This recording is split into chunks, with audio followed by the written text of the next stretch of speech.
Okay, guys, Bernardo Faria here. I'm super excited. Today we are starting our podcast, BJJ Fanatics podcast. And in the first episode today, I have here with me the great John Danaher, the best-selling instructor at BJJFanatics.com, and my business partner, Michael Zanga.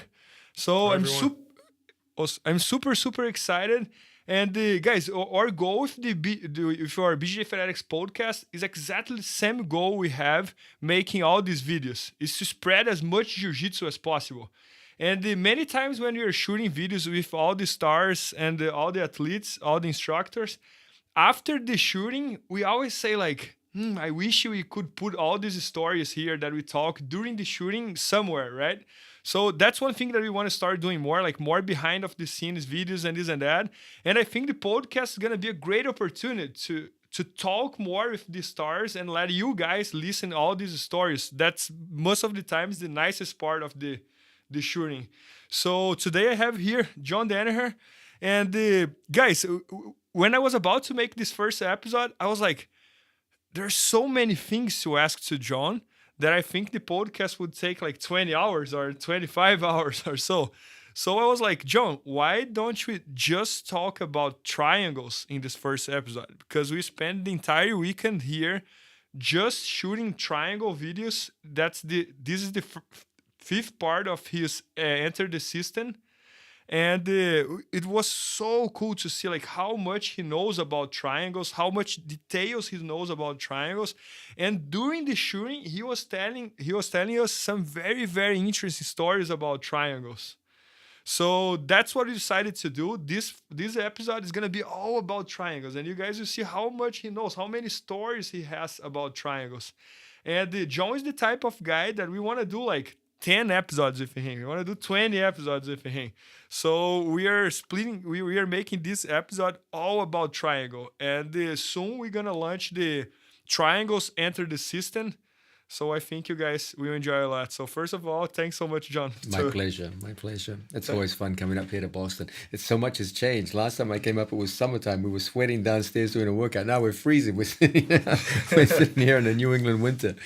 Yeah, I agree. And guys, I have here as well Michael Zanga, my business partner, the one like who gave me the idea to start all these projects that we are doing, and also like one of my mentors in life. And super excited to have both of you here. So thank you, John. Just to start, you were telling us like some very interesting story about triangle, about how triangles was invented and which year it was invented. So can you talk a little more about that? It's a strange thing about the history of the sport that people know a lot about the personalities of the sport. You can hear people talking all the time about the history of personalities. This guy did this, that guy, and these guys had a problem with each other. And so the history of jiu-jitsu is dominated by personalities. But there's very little talk about the history of the techniques. And that always surprised me, because the techniques are every bit as interesting as the personalities are. Now, most of the techniques of grappling, whether it be pure wrestling, whether it be judo-based or submission grappling, have a very long history. Okay, we have a considerable amount of evidence to show that wrestling was a very developed sport literally thousands of years ago. We have all kinds of artistic impressions of people engaged in wrestling. We have people engaged in the early sport of mixed martial arts, the Greek pankration. And so there's a tremendous historical record of the techniques of the various combat arts. Okay, and you see all of them from wrestling to early jiu-jitsu in Japan, the various striking arts from all over Asia, ancient Greece, early Europe. There's all kinds of artistic renditions of early European martial arts, which involved considerable amounts of grappling and striking, usually interfaced with bladed weapons and spears and things like this. So there's a tremendous historical record of the various kinds of techniques that combative cultures engineered over the centuries. And it's a tremendously interesting thing to look through these old techniques, and you can absolutely recognize techniques that we practice to this day. You look at the wrestling drawings and renditions of ancient technique, and you'll see what are obviously single legs, high crotches, double legs, front headlocks. You'll see them all there. It's very, very obvious. You will see old drawings from feudal Japan, and you'll see jujigatami. You'll see guillotine strangles from the back. You'll see all of them there, even a heel hook, for God's sakes. You'll see in pancration statues, scenes that could easily be taken from last weekend's UFC. It's all there. Like, these people were doing stuff centuries ago. But when you look through it, there's one thing that I don't see, which is missing, and you don't see it. And that's the triangle. There's no historical evidence for the existence of a triangle. That doesn't mean it didn't happen. It's quite possible that somewhere along the line historical evidence was lost. But to the best of our knowledge, we don't have any historical record of people engaging in strangles with the legs, the triangle strangle, or choke as it's often referred to. That's a fascinating thing, because everything else is there. So there's this one massive omission. In addition, there's no reference to it. Most of what we know about Greek pancration has been lost. The historical record is mostly lost. But what survives, there's reference to leg locks, arm locks, strangleholds, all kinds of things. But there's no reference to anyone strangling people with the legs. You go to all the other cultures, the various wrestling cultures, nothing. No mention of people using their legs to strangle someone, certainly not from bottom position. You even go to the culture that began jiu-jitsu, the Japanese, and you will see pictures, drawings of myriad submission grappling techniques, but you won't see the triangle. And so a question begins to develop. When did the triangle come in? To the best of our knowledge, the current evidence suggests that the triangle first emerged in Japan, probably in the Kosen Judo high schools, shortly before World War I, sometime around 1910 to 1913. That's our best available evidence. It's possible that we're wrong. It's possible that someone did it earlier, but we don't have evidence for it. To the best of our knowledge, the triangle is a very, very recent innovation. It's just over 100 years old, as opposed to single legs, double legs, which are literally thousands of years old. I mean, it could go back to millennia. That's the craziest thing. Now, think about those dates. That's 1913. Now, what was invented before? How many things have been invented before 1913? Humans had powered flight before that. The Wright brothers flew years before that happened. By 1913, guys were flying long distances. They were putting guns on aircraft and shooting each other. Submarines have been worked on when we're operating in the Atlantic Ocean. I mean, we were traveling underwater and we were traveling in the air before we had triangle strangles. What's going on here? The combustion engine, the internal combustion engine was working damn well. We had automobiles. We had we had machine guns that could kill people en masse from 1,000 meters away before we had the ability to strangle with our legs. It's this insane situation where it seems like this historical anomaly. Why did it take humanity so long to figure out how to strangle someone with their legs? To the best of our available knowledge, it seems to have occurred long after many others. You know, we had railroads, for Christ's sakes, before we had the ability to strangle with our legs. How did this occur? It wasn't because of a lack of interest in grappling. You know, people were grappling since the dawn of time, and they were very good at it. They had very well developed systems and complete set of skills of wrestling, grappling, submission grappling, what have you. But somehow humanity had completely overlooked this ability to strangle with the legs.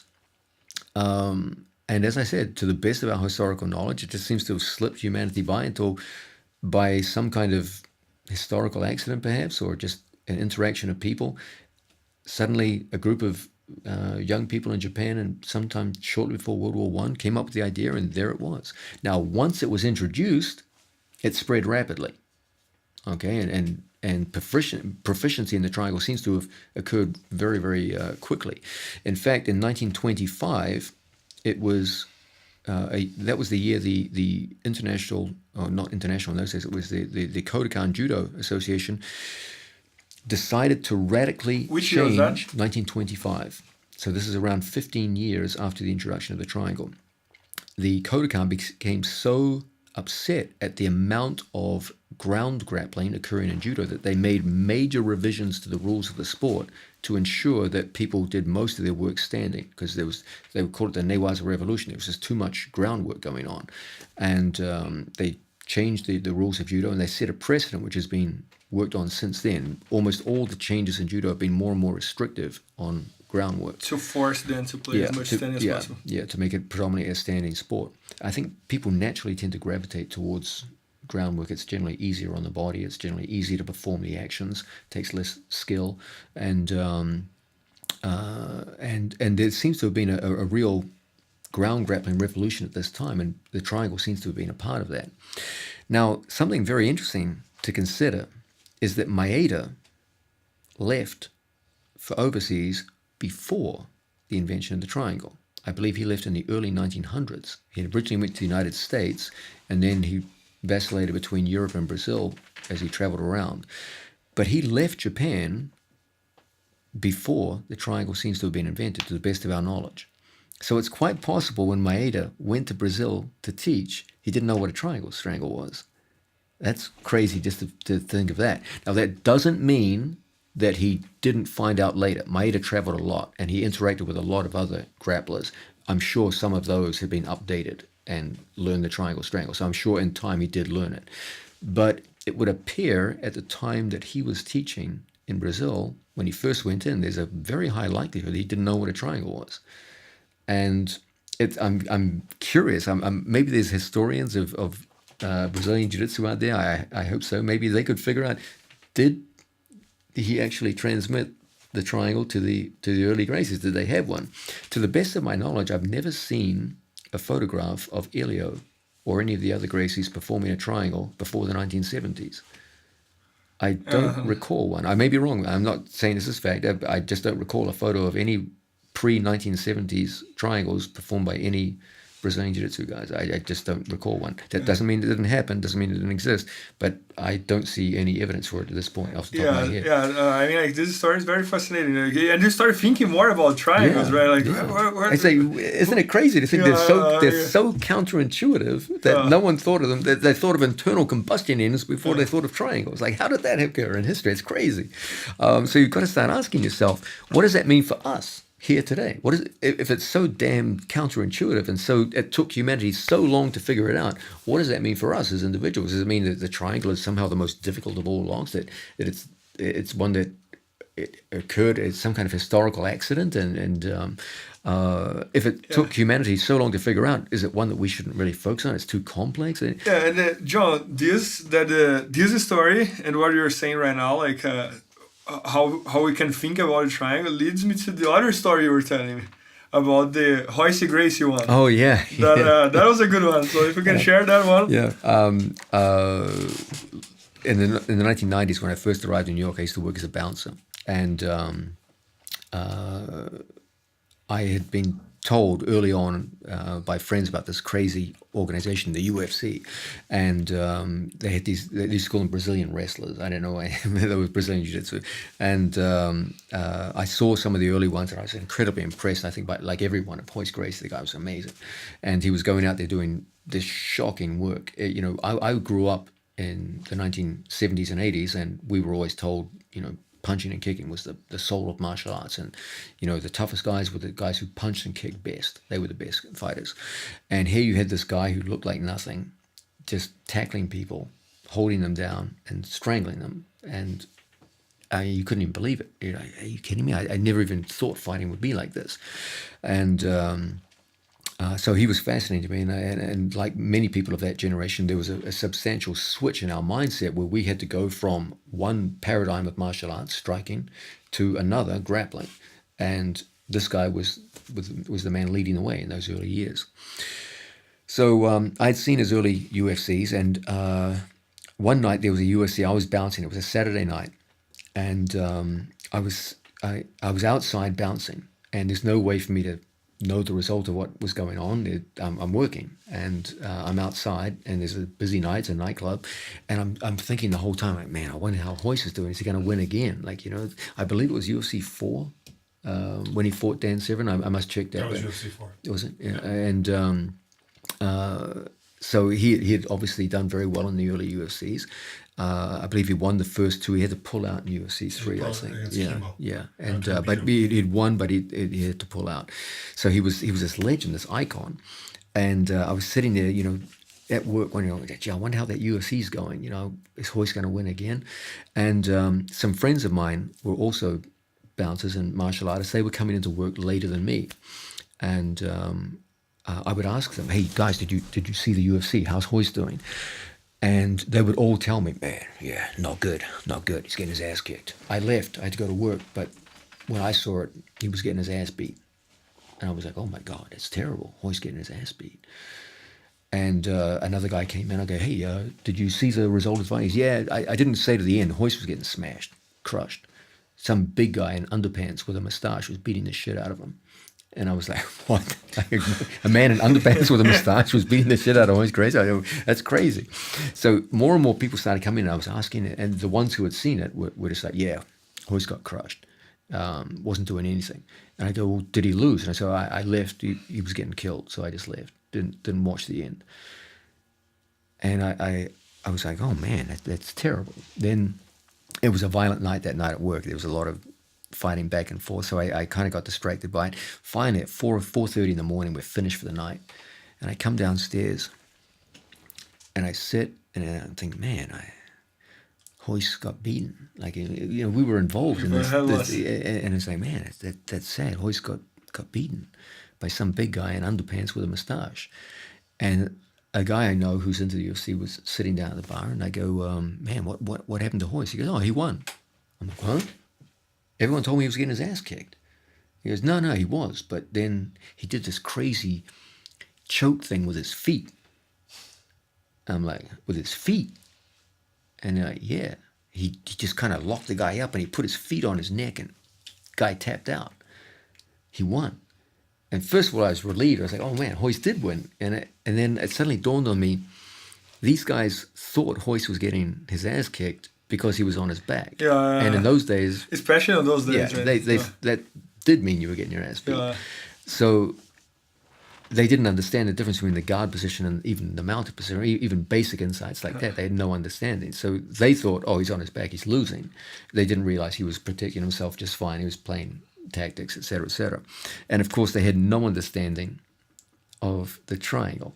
And they just thought he had some crazy thing where his feet went on his neck. And I think for a person who doesn't do jiu-jitsu and who doesn't understand about jiu-jitsu, the triangle is a very weird thing. It's a very weird thing between the guy's leg and it's so weird that no one thought of it for millennia. And that's how weird it is. I remember reading that Severn had never even seen it before. Yeah. Now this is a guy who spent his life grappling. Yeah. And also, he didn't just do wrestling; he did judo too. I think he was a judo black belt. Yeah, it's even more surprising. But it's even more surprising because normally judo players have a pretty good idea of triangles.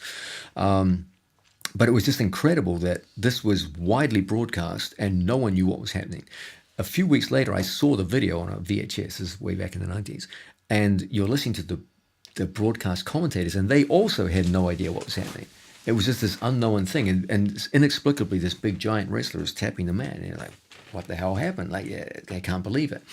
So there's a sense in which, of all the great moves of the sport, this is the most counterintuitive. This is the one where you look at it, you go, what is happening? Like a stranglehold from the back, a rear naked stranglehold. You understand what's going on. Even arm bar, if the person has never done it, you see the tension in the arm, you see the arm is breaking, you see the pain on their face. You don't have any idea. What is happening here? Yeah. And so it's this incredibly counterintuitive move. It's always had a fascination with me. And of course, some of the most dramatic moments in mixed martial arts history have come from triangles. It's this incredible go behind, you're behind on points or whatever, you come back and it's this Hail Mary win. It's incredible. I mean, look at Anderson Silva versus Chael Sonnen. That was a classic example. He was getting destroyed the entire fight, and then suddenly a triangle comes out of nowhere and the match is his. We shot a video with Chael, and he mentioned that after the match, you passed by him and you gave him a tip about like how to escape the triangle. Yeah, I was there that night. How can I not remember that? Like, how can I not know that? So Yeah, I was a little late with that one. I remember, there was the whole thing about would Chris Weidman fight Yeah. Anderson Silva at that time. I was training Chris Weidman, so I was there at that event, and it was just he just didn't have the knowledge. If he'd known a few more things, he would have had one of the greatest wins of UFC history. And it's sad to think in a way that you're so close and yet so far. Just one piece of knowledge, and it would have been different,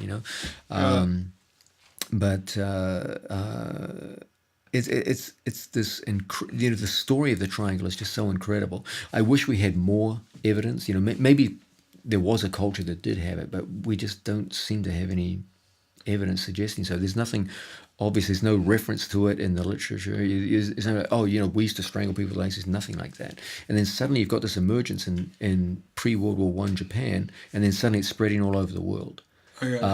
We don't. It's hard to tell when it came into Brazilian Jiu-Jitsu. Did it come in earlier? Did it come in late? I mean, I know there's an anecdotal rumor about how a friend of Holes Gracie's read a judo book and saw it, and then he applied it on Holes, and then in the 1970s. But I mean, this is anecdotal. There's no hard evidence for this. But I'm not aware of any photos pre-1970 that show Jiu-Jitsu players in Brazil using triangles. I've never seen one. But John, while you talk about all of this, it's coming to my mind here, like you are very well known about having a lifestyle that you wake up, you go to school, you teach like 6 a.m., 7 a.m., I don't know what time is that, and you spend all your day or teaching or training or watching YouTube videos and this and that.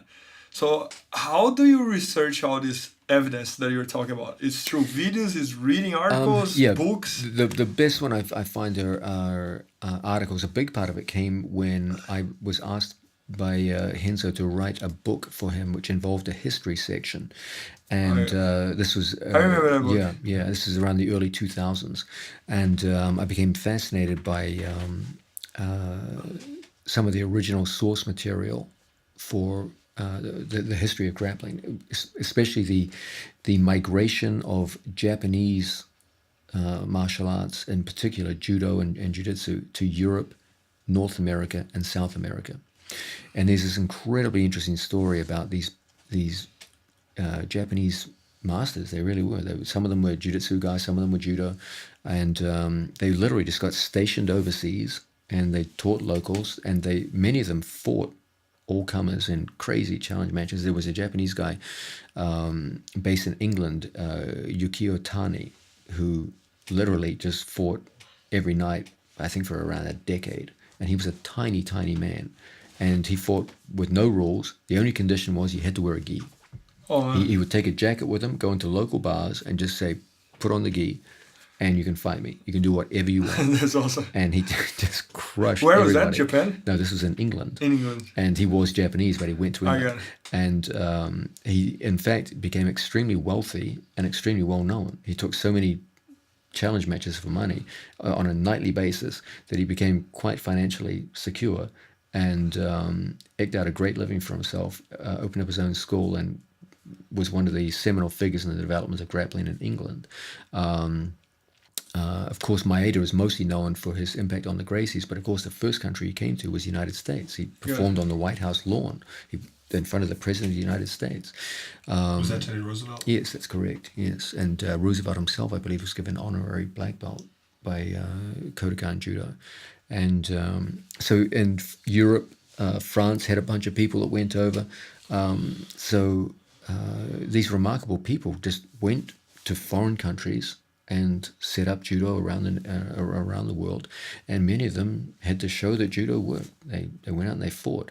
Maeda was one of the greatest. He fought professionally throughout South America and Europe. I believe he fought professionally in North America too, actually. And he was a world traveler and obviously a fine martial artist. And somewhere along the line, he had his deepest historical impact was whatever interaction he had with the Gracies. I got it. Oh, John, and I see that triangle is one of the main parts of your system, right? And I see even on your students. So, for example, if I'm not wrong, Gordon hit the triangle on Josh Barnett, right? Yes, that's correct. Yeah, and I think Nick Ryan has a very good triangle too, right? Both of the Ryan brothers are just absolute phenoms with the triangle strangle. They're both absolutely outstanding. There's certain things that I won't let my students fail to excel at. You just got to be good at them, and triangle is one of them. Okay, Oh, to me, the triangle is it's like close to the soul of jiu-jitsu. For me, the soul of jiu-jitsu is the use of your legs to wrestle against your opponent's upper body. That's one of the distinguishing characteristics of good jiu-jitsu. If I wrestle my upper body versus your upper body, it's just a battle of strengths. Okay, the stronger man wins. But if I can use my legs to fight your upper body, that's when weaker people start beating stronger people. that makes sense. And the triangle is the quintessential example of this. Okay, it's my legs versus your head and one arm. Okay, and I've got a good chance of winning that battle. Do you feel the triangle is the strongest choke? That's a great question. When you talk about the strongest strangle, there's two ways you can read this. It's like saying who lands or what's the heaviest punch. Okay, most people measure a punch as the punch leaves towards the target. What is the kinetic energy it generates? But that's not what's important. What's important is the kinetic energy upon impact. So, for example, I can throw a very, very strong punch, but if it hits my opponent's defensive arm, it doesn't actually transmit through to the target as it was intended. So the amount of energy delivered to the target can be quite low, even though the punch itself generated tremendous momentum. Then you can get another guy who throws a rather mild punch in terms of its momentum, but it lands precisely on the point of the target at the point when your opponent doesn't see it, and it'll knock him out immediately because the actual transfer of energy is efficient. Strangleholds are exactly the same. I can apply tremendous power with my legs, but if my alignment isn't correct, it'll be a weak stranglehold. Whereas I can apply a stranglehold with my arms, which may not equal the strength of my legs, but if it's applied accurately, and it's much easier with the arms, it'll be a very tight stranglehold. So what I will say is that the triangle offers incredible potential for powerful strangles, provided your positioning is good. So yes, it offers the most potential, but in actuality, it's because alignment is always a problem in a live competitive situation. It doesn't really have, a massive superiority of strangle power over arm methods. I think this is our fifth video series we shot today. Yes. And one of the things that I've noticed so much about your grappling is how much you use the legs to augment the arms. You certainly did with the Kimura system, with the back system, and it's almost like you're looking for unfair fights. Yes, if there's one thing which distinguishes excellence in jiu-jitsu, is that you do all of your grappling with a preponderance of legs. Anytime you're relying on your hands, arms, and shoulders to get the work done, you're going to fatigue quickly, and you'll never beat someone bigger than yourself. You've always got to work with the legs first, everything else second. So even a lock like Kimura, which is ostensibly my two arms versus his arm, most of the horsepower comes from your legs and hips. And so you've always got to think, where are my legs and hips working? How am I maximizing the use of my legs and hips in any given move? I believe this is true across all combat sports. In jiu-jitsu, it's a little more direct, however, because you actually get from guard position, for example, to physically use your legs to latch onto people and move them with your legs. But you'll notice that as much as possible, what I coach is the idea of using all four of your limbs at the same time, with a particularly heavy emphasis on the use of the legs to initiate contact. Yeah, and John, when you were talking about like how when you know how to use your legs really well, that's when the small guy can beat the big guy. One question that we receive a lot, and we actually received it just today on our Facebook from Jay Page, is like on tips about who has shorter legs to lock the triangle and who has like a bigger upper body or it's a very heavy opponent and that. And I saw in the system today that you talk a lot about that, that the triangle is for everyone. It's not only for who has very long legs, because everybody talks about like, oh, this guy has a very long leg, so triangle is going to be great for him. But you also see like guys with shorter legs doing very well, right? Yes. And this was a big part of it. So can you talk a little bit about how do you... That was Jay who asked that question? Yeah. Jay, that's a question I get asked almost every day. It's a perfectly natural question, and one which deserves a response in some depth. First, let's set limits on the answer. When you think of the ideal body type to lock a triangle, if I could design a human being to be a master of the triangle strangle. The lower body would be one of long, thin, and yet very strong legs. Okay? I know many of you, when you hear my response, will say, long, thin, strong legs. That's the opposite of me. I've got short, thick legs. Okay? That's the ideal. That doesn't exclude you from excellence in the use of the triangle stranglehold. It just represents an ideal. Every body type has a set of moves towards which it naturally gravitates. But the historical record is full of great athletes who defied people's expectations based on their body type as to what they would be good at. You can be one of these too. Yes, the length of your legs does play a role in your ability to lock a triangle. It is, in my belief, an advantage to have long, thin legs. And if I was going to design someone to be a triangle expert, yes, that's what I would go with. Nonetheless, don't sell yourself short. There are going to be a large number of instances where you will be able to go far beyond what you thought you were capable of with your physique and get through to a triangle win. I assure you of this. The number one determinant of whether or not your legs are long enough to get the job done on an opponent who's broad through the shoulders or what have you is not the length of your legs. It's the alignment and positioning of your body. In particular, what needs to happen is you need to expel your opponent's shoulder or exclude your opponent's shoulder from the lock of your triangle. As much as possible, you only want to incorporate your opponent's neck and one arm into the lock of your triangle. The moment you start incorporating more of his body mass than just the neck and the arm, that's when the problems start. When you're trying to strangle both his neck, his shoulder girdle, and his arm, that's a problem. Then short-legged people are going to be shut out. But if you can always manipulate your body positioning and angle to only lock around the neck and one arm and be disciplined in your application of this, you are going to shock yourself with how many times you can apply a stranglehold, even on people you didn't think you could do so. Is your body type ideal? No. However, you can still be highly proficient in the use of triangles, especially within your own weight class with someone who's not 2, 3, 4 weight classes above. I've had many students who had quite short legs. In fact, I'm one of them myself. I'm 5 foot, just a little shy of 5'11". I always lie and say 6 foot, so I'm kidding. And I have short legs for my height. And so my body is far from ideal. I also have a hip replacement, which makes flexibility something of an issue. And I also have a crippled leg that doesn't even straighten. And yet I can lock triangles on people considerably bigger than myself just through good alignment. Would I go first for a triangle on someone who was 6'5" and had shoulders like Gordon Ryan? No, I wouldn't. There's other things I could do. But anyone within my own weight category or 1 or 2 above, absolutely, it's a move I would employ. Remember, the number one determinant is your body positioning and the angle that you can get upon your opponent. Number 2 is a surprising one. People who are very generously built through the stomach and their waist is perhaps a little wider than they ought to be have a difficulty bringing their knees to their chest. And that turns out in many cases to be more of an impediment to your ability to lock a triangle than the length of your legs.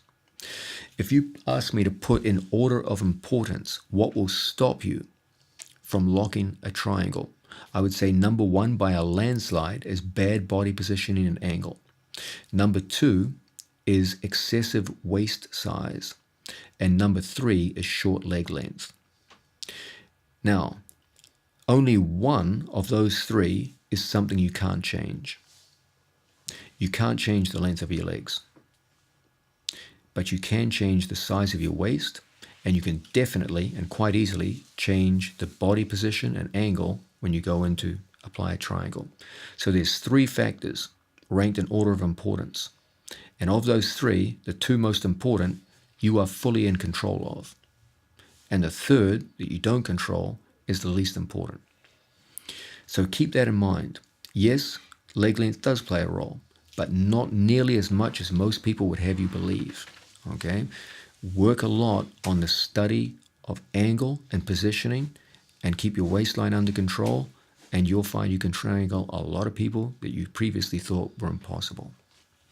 And guys, I believe in what John is saying because he has hip replacement. You have knee replacement as well. Coming up. It's coming up, so his knee is not good. And today he was throwing today in the video he was throwing flying triangles, and he also demonstrated one triangle on me, and I'm bigger than him.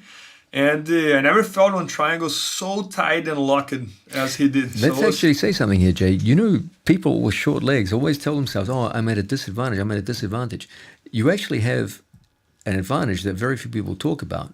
When you do lock a triangle, it's much tighter than the tall guys.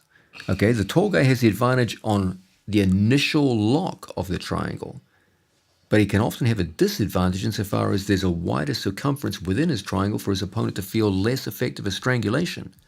Short-legged people have a harder time getting the initial catch of the triangle, but once they lock it, it's like a goddamn tourniquet around the neck, and they'll strangle people very, very efficiently. The world is full of short people who had a formidable triangle. One of my mentors was Matt Serra. Now, he has very short legs, and he had a formidable triangle because of good body positioning. Nicky Ryan is not a tall athlete. He's got one of the best triangles I ever saw. A good friend of mine and an even better friend of yours is Marcelo Garcia.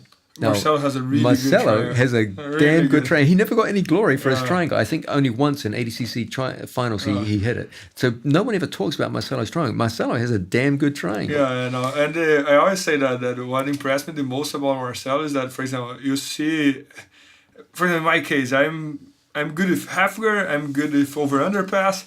Marcelo is the type of guy that there are like 20 things that he's really good. It's like X guard, one leg X guard.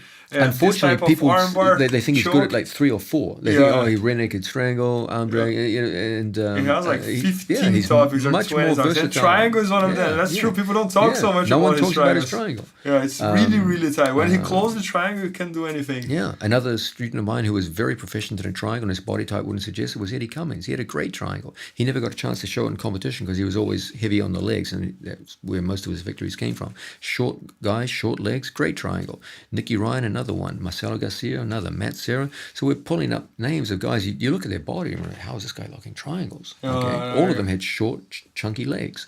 And yet all of them had formidable triangles. It has to do much more with your body positioning than it has to do with your leg length. Yes, I'm not going to lie to you. I'm not going to tell you fictions to make you happy, but leg length does play a role, but it's third in line as to what's most important. And the two things that are ahead of it in the line are things you directly influence yourself. The one thing you can't change, your leg length, is the third in the, of the factors involved, and in my opinion, the least important. Now, John, a lot of our listeners are going to want to get better at the triangle. Were there any drills that you had your guys who got really good at it do, or any focus that you a drill which helped me a lot in my early development is I would often have someone start on my close guard and just post their hands on my biceps.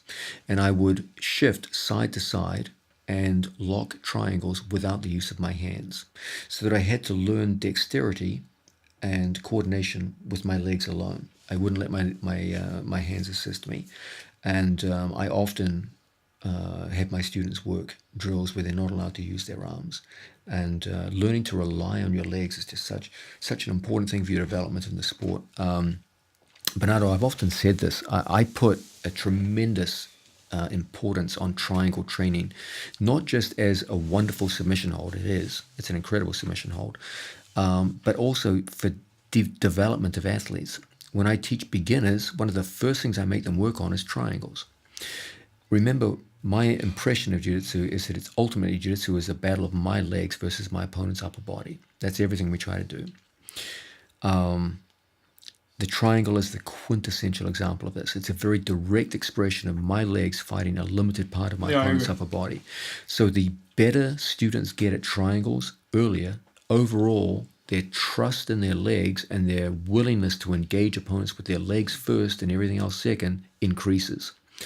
If you take a room full of 100 beginning white belts and you just work 50 of them on triangles, and you work the others on a mix of upper body and lower body, I guarantee you in the long run, those who worked on their triangles predominantly will be more active with their legs and will be what I call a leg-centric grappler rather than an arm-centric grappler. Okay. The function of my training programs is to make athletes leg-centric. When you have a guy who's leg-centric, their development in jiu-jitsu is always superior to someone who's arm-centric. The hardest thing to do is to take a 35-year-old man in the sport of jiu-jitsu who's used his arms for everything his whole life and only uses his legs for walking, and convince him that he's going to have to go out and fight people with his legs from his back. That's the toughest test for a jiu-jitsu coach. And you've got to get people away from an arm-centric existence to a leg-centric existence. When they fight first and foremost with their legs, that's when they make progress. That's when they start going towards excellence in the sport. I got it. And it's funny because when you were talking about that, I was remembering like when I started jiu-jitsu when I was 14 years old.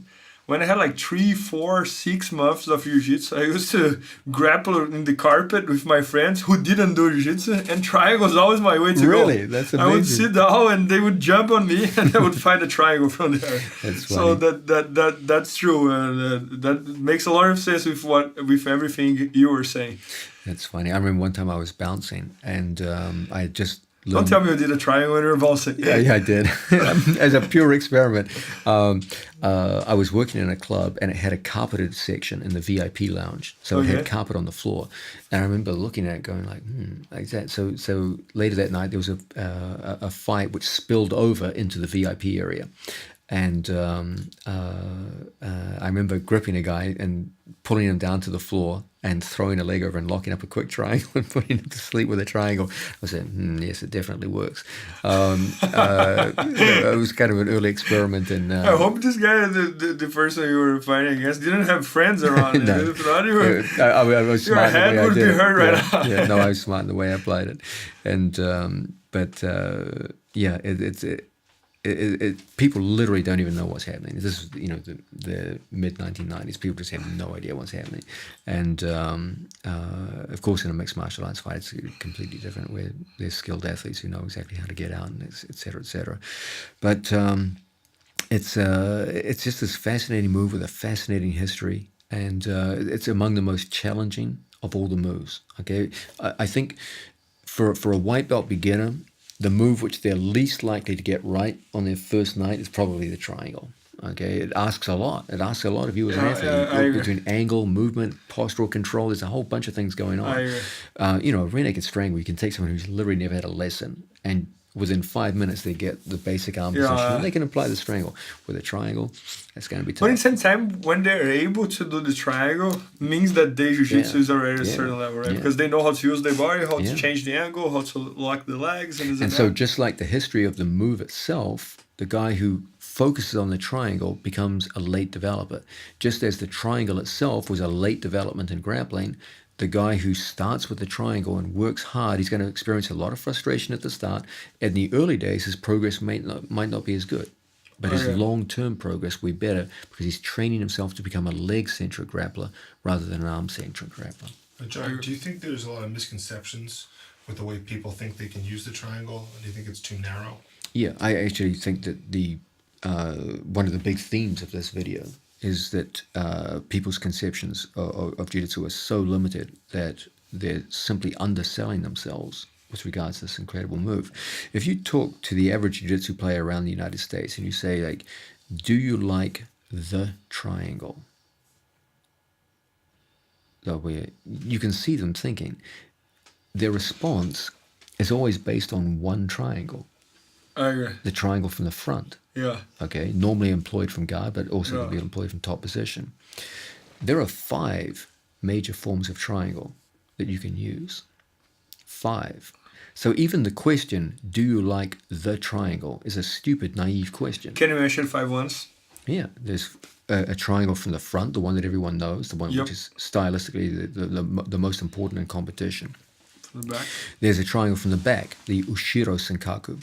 Okay, the triangle from the front is Omote Senkaku, front triangle. The triangle from the back is Ushiro Senkaku. We also have what I often refer to as Hantai Senkaku, or opposite-sided triangle, where you lock the triangle from the front in what appears to be the wrong way. These three triangles are strongly linked to each other. Whenever you have one, you always have the other two. Just by shifting angle, you can go from one to the other. So they form an incredible set of combination attacks. Then we have a second category of triangles, Yoko Senkaku, the side triangle, which is very popular in the sport of judo. Good. And then we have Gyaku Senkaku, the reverse triangle. And The these reverse two are one? linked. The reverse one is the one that Brothers is very well known, right? Yes, that's correct. Yes. You don't see that one so often, but it's a very, very valuable addition to the arsenal. So really, in answer to your question, Michael, there are 5 triangles out there. The overwhelming majority of students in the sport of jiu-jitsu today only use 1 out of 5. Now, granted, the one that they use is, in my opinion, the most high percentage, the most important. But still, they could be doing so much more if they had 5 tools to work with instead of 1. Think about a carpenter who's limited to the use of 1 tool. How good can his work be? Versus a carpenter who has 5 distinct tools, each one for a different purpose. Of course, one is going to do higher grade work than the other. If you have a multiplicity of tools, you're going to do generally finer work than someone who's limited to a single tool. One of the great themes that I want to push in this video is that jiu-jitsu players could greatly increase their success rate and their output with the triangle submission if they expanded their mindset from one of the triangle, 1 triangle, to triangles, 5 triangles. And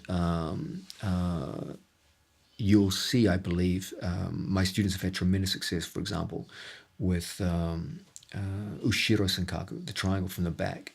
And people, I think, are now starting to use this more. It's becoming something that people are looking for more in competition. Especially in the EVI events, right, when they start in the back. Yeah. So we'll try to expand people's mindset. Is there's 5 triangles to work with. Use all 5. Why limit yourself to 1? Yeah. So John, as this is the first episode, and you're making all these videos with us. And what's your goal making all the videos? Because I always see you talking about trying to change the game, right? Yeah. And most of your athletes competes more in those tournaments. There's like no time limits, only submissions and this and that. So, and more no-gi as well. So what's your goal like? I think it's fair to say that anyone who's done jiu-jitsu for past blue belt has an undying love of the sport, and those who have stayed on beyond that have the sport literally colors the way you think about the world. We all get deeply involved in it. I've never met anyone that didn't stay in the sport for more than a few years who wasn't completely in love with the sport. It's one of the great activities of life. And one of my, I've made a life of many foolish decisions, but one great decision I made was to stay in jiu-jitsu. I love it. So we're all passionate about it. But I also believe it's an unfinished product. I agree. And my highest ambition is to leave jiu-jitsu better than when I found it. That's my dream. And you're doing it. I hope to. And I believe there have been many incredible innovations in the sport of jiu-jitsu in terms of technique. Even in the time that I've done jiu-jitsu, just over 20 years, the sport has changed massively.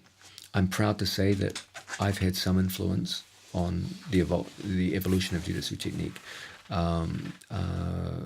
That's one of the things I'm most proud about in the course of my life. But one thing that's never really evolved is training methods. The techniques of jiu-jitsu change every year. And I have seen a lot of people asking about that. But the training methods of jiu-jitsu are the same as they were 20, 30, 40, 50 years ago. All the innovation in jiu-jitsu occurs at the level of technique. None of it occurs at the level of training methodologies. Yeah. My big ambition in the sport is to change the way people train. That's my ambition. And today on Facebook, there was at least 5 or 10 people who asked that. Asking about the training method, asking about how he makes the training for his athletes. Can you talk you're sure about that? Like how do your students train? Like what different do you do that nobody is doing? Yeah, like, or if you want to keep that as a secret, yeah. I understand No. that. It's not a question. If I was about secrets, I never would have done videos. I got it. Simple as that. I got Okay, I'm not a believer in the idea of hoarding secrets. I do believe that some degree of tactical advantage can be gained by having knowledge that other people don't have. But in an age of videotape where the minute you exhibit a technique, 1,000 eyes can watch it and break it down. I mean, how secret can you really keep things? Yeah, anyway? So the whole idea is kind of silly.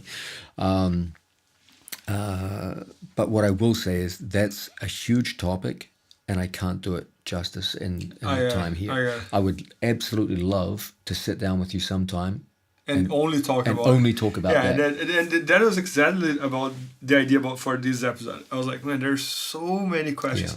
Yeah. I would love to discuss that with you. I'd even like to do a video with you. I'm not sure. Would people be interested in that? Is that something? I think they would be super. Because most people, I think, are interested in technique. No, but we can make one episode all about this. Your training matter for our athletes, and I think. See what people say. If people are interested, I'd love to do a video. There are so many questions. I posted on Facebook like, guys, I might make a podcast with John, please. There are so many comments about all type of topics that I was like, this episode is going to take 25 hours, not even 24. So I was like, I got to choose one topic. And then we spent all this weekend filming the triangles enter the system. Did anyone so I was like, I think we already have the topic. Was that? Did anyone ask about fashion? There were a few questions. there were about Rashiger, yeah. No, but John, that's awesome. And this is the first episode of our podcast, BJJ Fanatics podcast. And the reason we picked this name for our website is because me and Michael, we consider ourselves like crazy fanatics about jiu-jitsu. They are, by the way. So I think we couldn't start the podcast with someone that's more fanatic than you. So here we are. And everybody...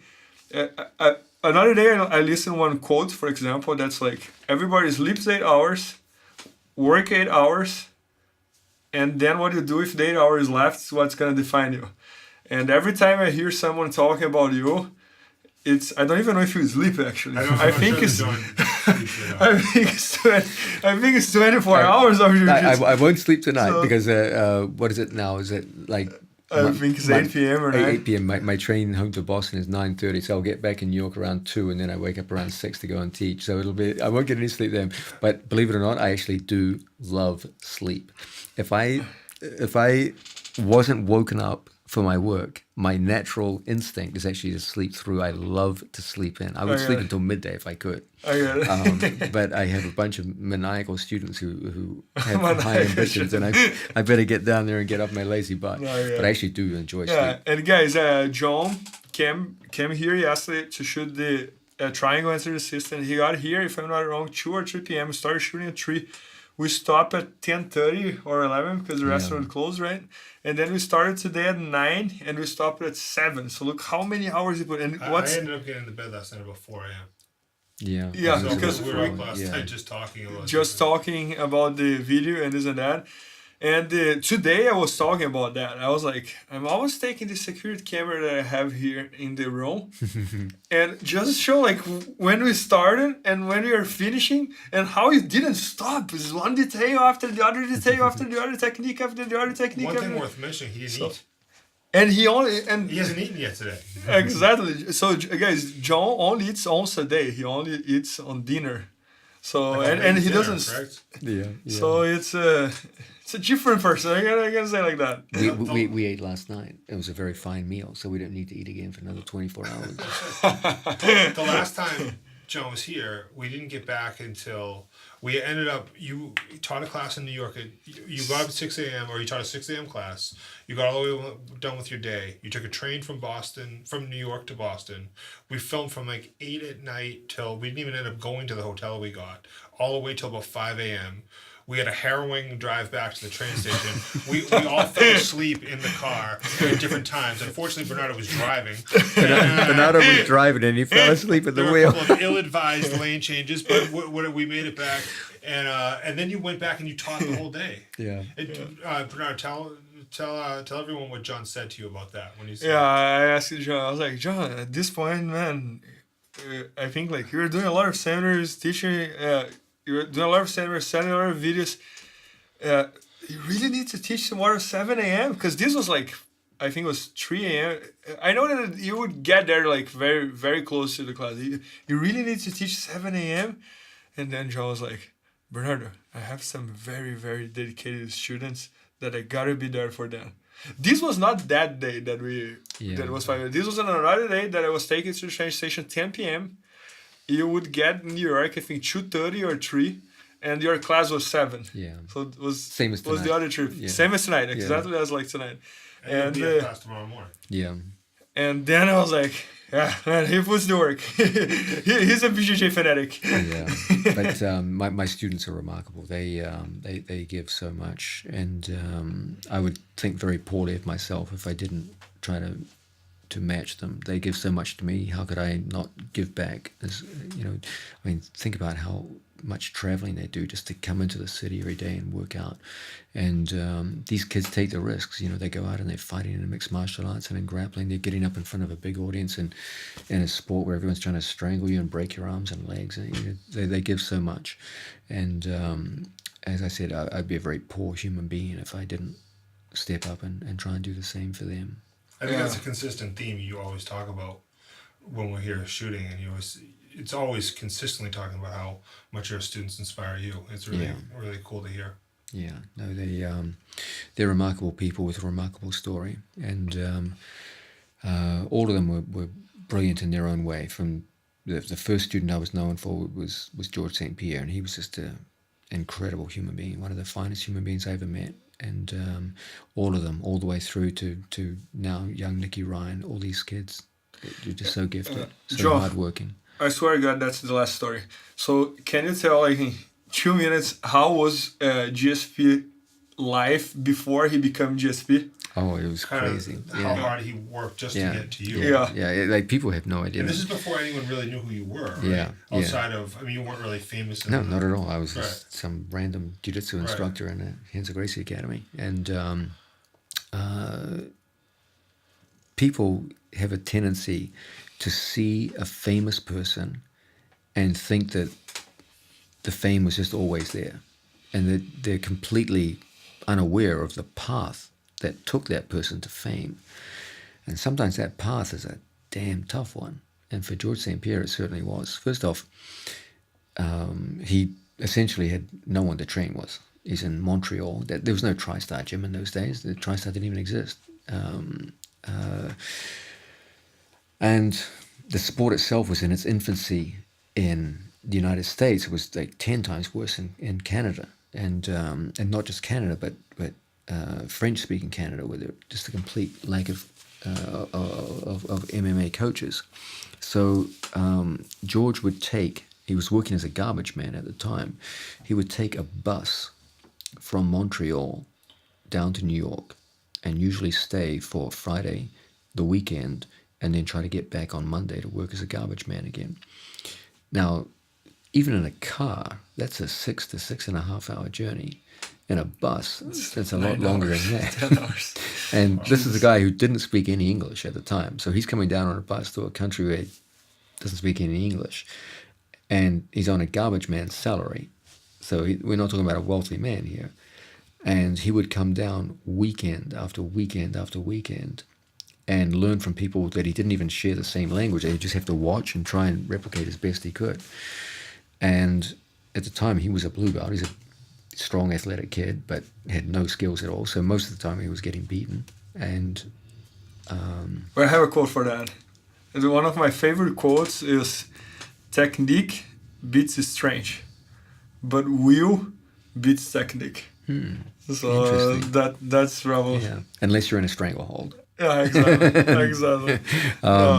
But there's a lot of truth to it. And but George just had this unconquerable will. He made a commitment to an idea which everyone talks about, but very, very few people actually live it. It's one thing to say something, it's another thing to actually live by it. George believed in investing in himself.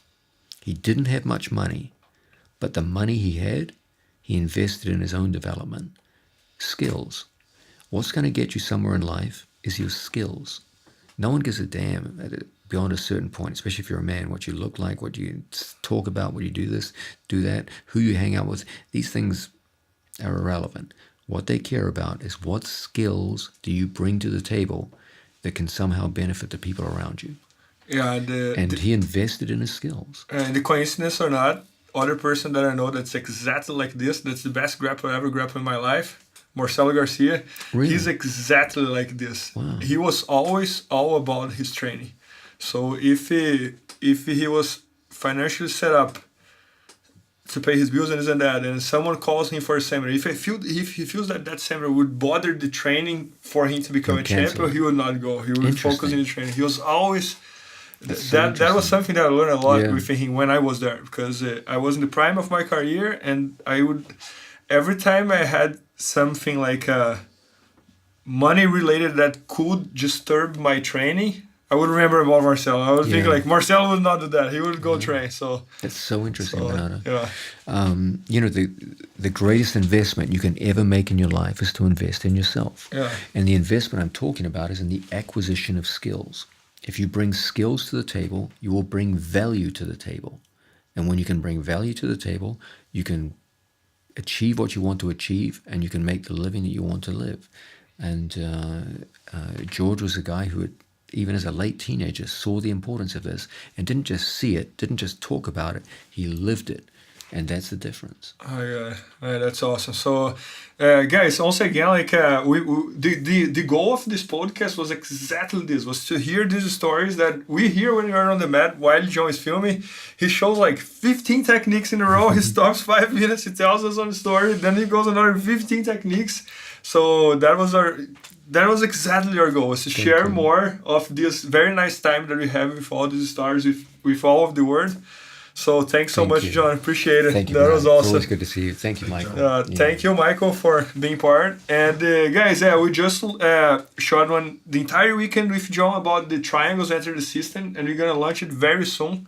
So keep an eye open on bjjfanatics.com. Into the System is almost complete now. Almost complete. Triangle is 95% done, and now we've got arm lock, and then it's done. The Into the System series is complete. Those are the main submission systems that I teach, and then we'll move on, I believe, Michael, to Jiu-Jitsu fundamentals in the gi. Is that correct? Sounds good to me. Yeah, no, that's awesome. Yeah, no, I'm looking forward to that project. And that's something that people are always asking as well. Like, I need fundamentals. And I think everybody wants to see your fundamentals, So that's going to be a very, very interesting. It's an odd thing about my teaching. Is everyone thinks that I teach advanced no gi, and that's it. Yeah. In fact, 60% of the classes I teach on a weekly basis are gi classes. And my deepest love in teaching is to teach people who don't know anything, because that's where you see the awesome. True magic of jiu-jitsu. Someone who literally walks their whole life in fear and doubts about their own body, and giving them confidence in their body movement and the ability to walk and stand tall. To me, that's magic. And so that's actually my deepest passion in teaching. One of the things I've been most impressed with is just when we ask you a question offhand. I mean, today, Mateus, who's your practice partner, asked you a question about breaking kind of a complex, deep spider lasso. And just without even thinking about it, you gave just a dissertation on how to undo the grips and get into a strong passing position. And I think that's, to me, that's always like a true master. Like, okay, can you answer it right off the cuff? And you always do. And so I think that, I don't think anyone really does have this misconception, but you're not just a footlock guy. I mean, you understand the grappling universe better than anything. Yeah, and this week we had Lucas Lepre and Romulo Barral here with us, and Romulo Rominho, he was saying that one time he went to one of your class, and you were teaching his spider guard, and he was learning from you about his spider guard, and he was teaching things that I didn't even know that I do, So. Yeah. That's very, very He's a very, very talented athlete, a great human being too. He's one of my favorite people in all of jiu-jitsu. he would often come in and train. Very, very talented guy. And he was one of the guys who inspired me the most in my yeah, career. yeah. He was a very, very impressive jiu-jitsu. Had a beautiful We loved spot. having him. He's terrific. Yeah. And He's just a good human being. and I was telling him that the everyday Porrada could not be built by any other person. It's so Only true. him. Yeah. He is exactly that is there's never been a more clear expression of a man's personality than the everyday Homro Porrada. Bahal and Yeah, Everyday I agree. Porrada. It's literally him to a T. Yeah, but guys, I gotta be honest here. We gotta go because we gotta take John to the train station because tomorrow he has to teach 7 a.m. and if not, he's gonna choke me here. So I'm very excited about the podcast, and I hope all you guys enjoyed. And also, again, thanks so much, My John. pleasure. Thanks so much. It's always good seeing you guys. Always, Michael. Thank you.